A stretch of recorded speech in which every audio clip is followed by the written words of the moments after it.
C'est une impressionnante collection que Laurent Cordier a héritée de son père à Châlons-en-Champagne. Plus de 1000 machines à coudre exposées à l'époque dans un petit musée accessible sur rendez-vous.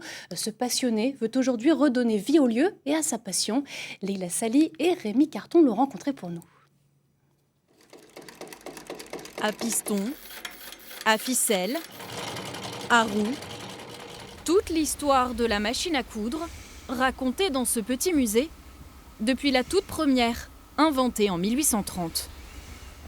Elle fonctionnait par le pied et les personnes tiraient le tissu. C'est-à-dire, contrairement aux machines qui ont été faites après, il n'y avait pas de système qui entraînait le tissu, il fallait le tirer.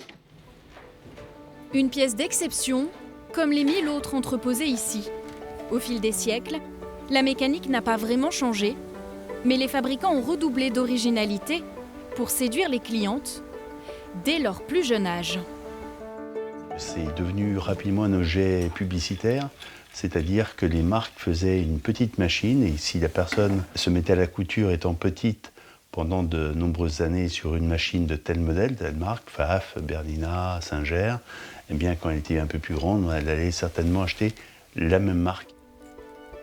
Cette collection, Laurent Cordier l'a héritée de son père, ancien vendeur de machines à coudre. À l'époque, les gens achetaient une machine à coudre neuve, on reprenait l'ancienne machine à coudre. Et les plus belles sont des machines qui ont été conservées, les autres étaient revendues. Ses parents sont aujourd'hui décédés. Avec une amie de la famille, ils veulent faire revivre ce musée. La machine, la Peugeot, là, c'est la Peugeot numéro 2. Oui. Et on pourrait peut-être la monter avec là-bas. Et ensemble, ils voient même plus loin.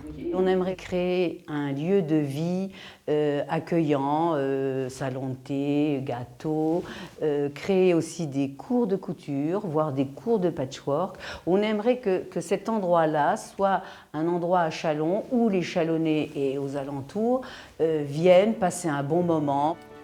Prochaine étape, rénover la maison familiale attenante pour agrandir le musée et trouver suffisamment de bénévoles pour faire vivre le projet.